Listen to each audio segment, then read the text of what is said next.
Good evening to all. നമ്മൾ discuss ചെയ്യാൻ പോകുന്ന ടോപ്പിക് ബ്രോങ്കോ ഡൈലേറ്റേഴ്സ്. നമ്മൾ ഓൾറെഡി ഫസ്റ്റ് പാർട്ട് കംപ്ലീറ്റ് ചെയ്തു. അതിൽ നമ്മൾ എന്താണ് ആസ്മ, എന്താണ് ആസ്മയുടെ പത്തോജനസിസ്, അതേപോലെ തന്നെ ഓവറോൾ ആയിട്ട് ആൻറ്റി ആസ്മാറ്റിക്സിൻ്റെ ഒരു ക്ലാസിഫിക്കേഷൻ നമ്മൾ ഡിസ്കസ് ചെയ്തു. നമ്മൾ ഈ വീഡിയോയിൽ പറയാൻ പോകുന്നത് bronchodilators. First classification of the bronchodilators. അതിൽ first one is the beta two sympathomimetics, second one methyl xanthines, third one ആൻറ്റികോളിനർജിക്സ്.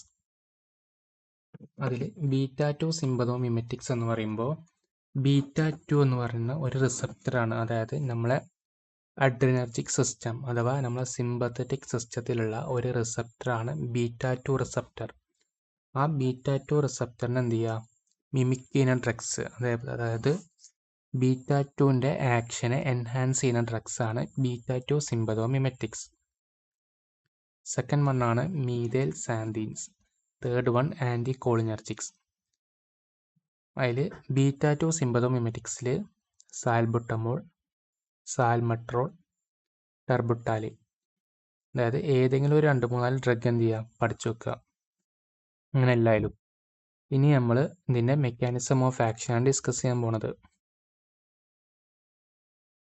Mechanism of action പറയുമ്പോൾ അതായത് നമ്മളെ ബ്രോങ്കസ്, ആസ്മയിൽ എന്തുണ്ടാവുക, ബ്രോങ്കസ് കൺസ്ട്രക്ഷൻ സംഭവിക്കും. നമ്മൾ എന്ത് ചെയ്യും, ഇതിന് ട്രീറ്റ്മെൻറ്റ് കൊടുക്കുമ്പോൾ നമ്മളെ എയിം എന്ന് പറയുന്നത് എന്താണ്, ബ്രോങ്കസ് റിലാക്സേഷൻ സംഭവിക്കുക എന്നുള്ളതാണ് നമ്മളെ എയിം. അപ്പോൾ ഒരു CAMP എന്ന് പറഞ്ഞ ഒരു മോളിക്യൂളുണ്ട്. അതെന്ത് ചെയ്യും, ബ്രോങ്കസിൻ്റെ റിലാക്സേഷന് സഹായിക്കും. അതേപോലെ തന്നെ ലൂക്കോട്രിൻ, അഡിനോസിൻ, അസെറ്റിൽകോളിൻ, ഈ 3 എന്ത് ചെയ്യും, ബ്രോങ്കസിൻ്റെ കൺസ്ട്രക്ഷൻ എന്ത് ചെയ്യും, എൻഹാൻസ് ചെയ്യാണ് ചെയ്യുക. സൈക്ലിക് AMP ബ്രോങ്കസിൻ്റെ റിലാക്സേഷനും ഈ ലൂക്കോട്രിൻ, അഡിനോസിൻ, അസെറ്റിൽകോളിൻ എന്ത് ചെയ്യും, ബ്രോങ്കസിൻ്റെ കൺസ്ട്രക്ഷനാണ് എൻഹാൻസ് ചെയ്യുക. അപ്പോൾ നമ്മൾ ട്രീറ്റ്മെൻറ്റിൻ്റെ എയിം എന്ന് പറയുമ്പോൾ ഒന്നുമില്ലെങ്കിൽ സൈക്ലിക് AMPയുടെ അളവ് കൂട്ടുക, അല്ലാന്നുണ്ടെങ്കിൽ എന്ത് ചെയ്യുക, ലൂക്കോട്രിൻ, അഡിനോസിൻ, അസെറ്റിൽകോളിൻ എന്ത് ചെയ്യുക, ഇൻഹിബിറ്റ് ചെയ്യുക. ഇതാണ് മെയിനായിട്ടുള്ള നമ്മളെ എയിം. ഇനി beta two സിമ്പതോമിമെറ്റിക്സിൻ്റെ mechanism of action. Beta two receptor, അതായത് ഈ ഡ്രഗ് ചെന്നിട്ട് എന്ത് ചെയ്യും, ബീറ്റ-2 റിസപ്റ്ററിനെ സ്റ്റിമുലേറ്റ് ചെയ്യും. അങ്ങനെ ബീറ്റ-2 റിസപ്റ്ററിനെ സ്റ്റിമുലേറ്റ് ആയി കഴിഞ്ഞാൽ അവിടെ ഒരു എൻസൈം ഉണ്ട്, അഡിനിലേറ്റ് സൈക്ലേസ് പറഞ്ഞൊരു എൻസൈം ഉണ്ട്. ആ എൻസൈം എന്ത് ചെയ്യും, ആക്ടിവേറ്റ് ആവും. അങ്ങനെ എന്ത് ചെയ്യും, സൈക്ലിക് AMPയുടെ അളവ് എന്ത് ചെയ്യും, കൂടും. അങ്ങനെ നമ്മളെ ബ്രോങ്കസിലുള്ള സ്മൂത്ത് മസിൽസിൻ്റെ റിലാക്സേഷൻ സംഭവിക്കും. അങ്ങനെ ഫൈനലി ആസ്മ എന്ത് ചെയ്യും, ആസ്മാറ്റിക് അറ്റാക്ക് എന്ത് ചെയ്യും, റെഡ്യൂസ് ചെയ്ത് വരികയാണ് ചെയ്യുക.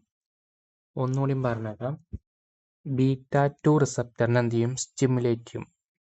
അങ്ങനെ ബീറ്റ-2 റിസപ്റ്റർ എന്ന് പറയുന്നത് എന്ത് ചെയ്യും, AC പറഞ്ഞൊരു എൻസൈം ഉണ്ട്, ഇതാ ഇവിടെ കാണിച്ചു.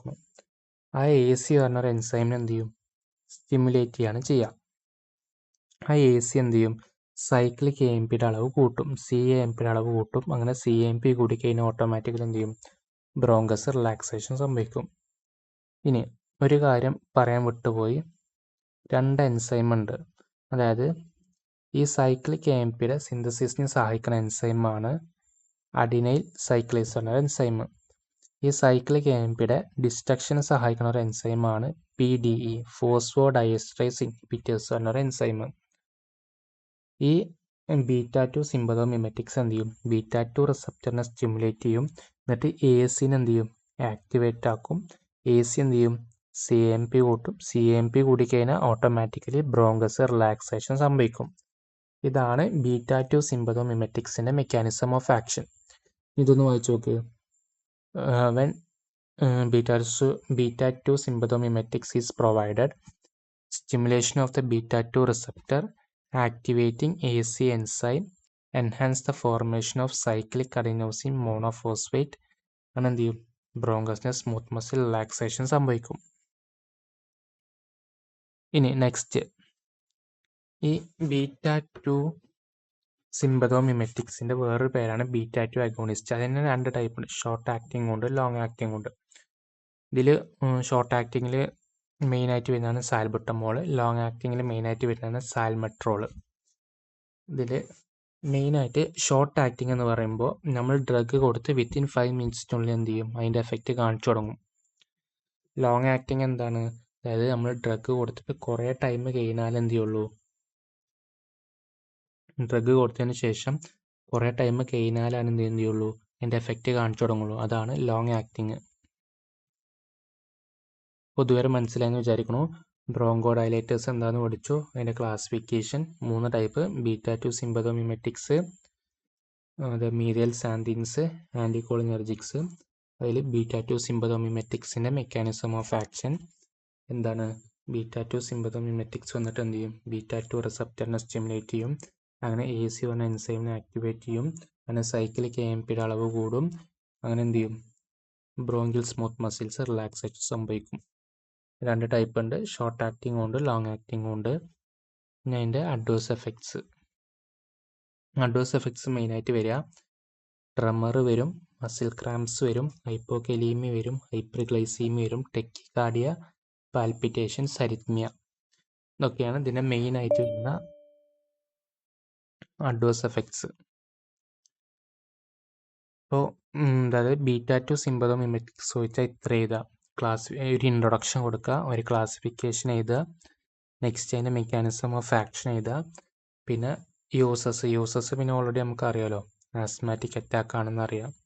നെക്സ്റ്റ് അതിൻ്റെ അഡ്വേഴ്സ് എഫക്ട്സ് എഴുതുക, ലാസ്റ്റ് നഴ്സസ് റെസ്പോൺസിബിലിറ്റി പറഞ്ഞിട്ട് ഒരു 3-4 പോയിന്റ് എഴുതി വെക്കുക. അപ്പോൾ ഇതാണ് മെയിനായിട്ട് പറയുന്നത്.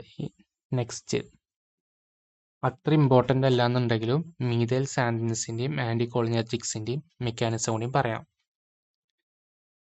അപ്പോൾ നമ്മൾ ഓൾറെഡി പറഞ്ഞു, ഈ സൈക്ലിക് AMPയുടെ സിന്തസൈസിന് സഹായിക്കുന്ന ഒരു എൻസൈമാണ് AC എന്ന് പറയുന്നത്.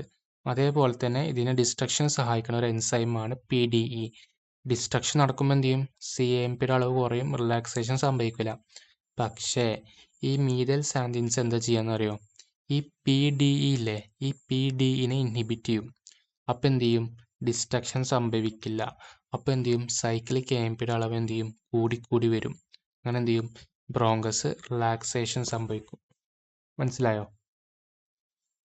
മീഥൈൽ സാന്തിൻസ് വന്നിട്ട് ഫോസ്ഫോഡയസ്ട്രേസ് ഇൻഹിബിറ്ററിനെ എന്ത് ചെയ്യും, ഇൻഹിബിറ്റ് ചെയ്യും. അങ്ങനെ CAMPന് എന്ത് ചെയ്യും, അളവ് കൂടിക്കൂടി വരും. അങ്ങനെ എന്ത് ചെയ്യും, ബ്രോങ്കസിൻ്റെ റിലാക്സേഷൻ സംഭവിക്കും. അതാണ് ഇതിൻ്റെ ഒരു മെക്കാനിസം ഓഫ് ആക്ഷൻ. ഇനി മീഥൈൽ സാന്തിൻസിന് തന്നെ വേറൊരു മെക്കാനിസം ഓഫ് ആക്ഷനും കൂടി ഉണ്ട്. എന്ത് ചെയ്യും, ഈ അഡിനോസിനെ വന്നിട്ട് എന്ത് ചെയ്യും, ഇൻഹിബിറ്റ് ചെയ്യും. അപ്പോൾ എന്ത് ചെയ്യും, കോൺസ്ട്രക്ഷൻ സംഭവിക്കില്ല, ഓട്ടോമാറ്റിക്കലി റിലാക്സേഷൻ നടക്കും. അതാണ് 2 മെക്കാനിസം ഓഫ് ആക്ഷൻ. അപ്പോൾ മീഥൈൽ സാന്തിൻസിൻ്റെ മെക്കാനിസം ഓഫ് ആക്ഷൻ ഏതൊക്കെയാണ്, ഫോസ്ഫോഡയസ്ട്രേസ് ഇൻഹിബിറ്റേഴ്സിനെ എന്ത് ചെയ്യും, ഇൻഹിബിറ്റ് ചെയ്യും. അപ്പോൾ സൈക്ലിക് AMPയുടെ അളവ് കൂടും, ബ്രോങ്കസ് റിലാക്സേഷൻ. അഡിനോസിനെ എന്ത് ചെയ്യും, ഇൻഹിബിറ്റ് ചെയ്യും, കോൺസ്ട്രക്ഷൻ നടക്കില്ല. അതേപോലെ തന്നെ അപ്പം എന്ത് ചെയ്യും, റിലാക്സേഷൻ സംഭവിക്കും. അതാണ് മീഥൈൽ സാന്തിൻസിൻ്റെ മെക്കാനിസം ഓഫ് ആക്ഷൻ. ഈ ലാസ്റ്റ് വണ്ണ് ആൻറ്റികോളിനെർജിക്സ്. ഈ ഫിഗർ നോക്കണം. ആൻറ്റികോളിനെർജിക്സ് എന്ന് പറഞ്ഞാൽ അതായത് കോളിനെർജിക് സിസ്റ്റമാണ്. അതിൽ മെയിനായിട്ട് ഒരു റിസപ്റ്റർ ഉണ്ട്, അതാണ് M3 റിസപ്റ്റർ എന്ന് പറയും. നമ്മളെ ബ്രോങ്കസിൽ എന്തുണ്ട്, ഒരു M3 റിസപ്റ്റർ ഉണ്ട്. ആ M3 റിസപ്റ്ററിൽ ഈ ACH അഥവാ അസറ്റൈൽകോളൈൻ വന്ന് ബൈൻഡ് ചെയ്യുമ്പോൾ എന്ത് ചെയ്യും, നമ്മളെ ബ്രോങ്കസ് എന്ത് ചെയ്യും, ചുരുങ്ങി ചുരുങ്ങി ചുരുങ്ങി വരും. അപ്പോൾ ആക്ച്വലി ഈ ആൻറ്റികോളിനെർജിക്സ് കൊടുക്കുമ്പോൾ എന്ത് ചെയ്യും, ഈ M3 പറഞ്ഞ റിസപ്റ്റർ എന്ത് ചെയ്യും, ബ്ലോക്ക് ആവും. അങ്ങനെ ബ്രോങ്കസ് എന്ത് ചെയ്യില്ല, കോൺസ്ട്രക്ഷൻ സംഭവിക്കില്ല, റിലാക്സേഷൻ നടക്കും. ഇതാണ് അതിൻ്റെ ബേസിക് ആയിട്ടുള്ള മെക്കാനിസം ഓഫ് ആക്ഷൻ. ഒന്നുകൂടിയും പറയാം, നമ്മൾ ബ്രോങ്കസിൽ എന്തുണ്ട്, ഒരു M3 പറഞ്ഞ റിസപ്റ്റർ ഉണ്ട്. ആ M3 പറഞ്ഞ റിസപ്റ്ററിൽ ACH അഥവാ അസറ്റൈൽകോളൈൻ വന്ന് ബൈൻഡ് ചെയ്യുമ്പോൾ എന്ത് ചെയ്യും, നമ്മൾ ബ്രോങ്കസ് ചുരുങ്ങും. പക്ഷേ ആൻറ്റികോളിനെർജിക്സ് കൊടുക്കുന്ന ടൈമിൽ എന്ത് ചെയ്യും, ഈ M3 റിസപ്റ്റർ ബ്ലോക്ക് ആവും. അപ്പോൾ എന്ത് ചെയ്യില്ല, ബ്രോങ്കസ് കോൺസ്ട്രക്ഷൻ നടക്കില്ല. അപ്പോൾ എന്ത് ചെയ്യും, ഓട്ടോമാറ്റിക്കലി റിലാക്സേഷൻ സംഭവിക്കും. ഇത്രയും ആലോചിച്ച് വെച്ചാൽ നമുക്ക് എല്ലാത്തിനെയും മെക്കാനിസം ഓഫ് ആക്ഷൻ സുഖമായിട്ട് എഴുതാം. അപ്പോൾ ഒന്നുകൂടിയും പറയാം,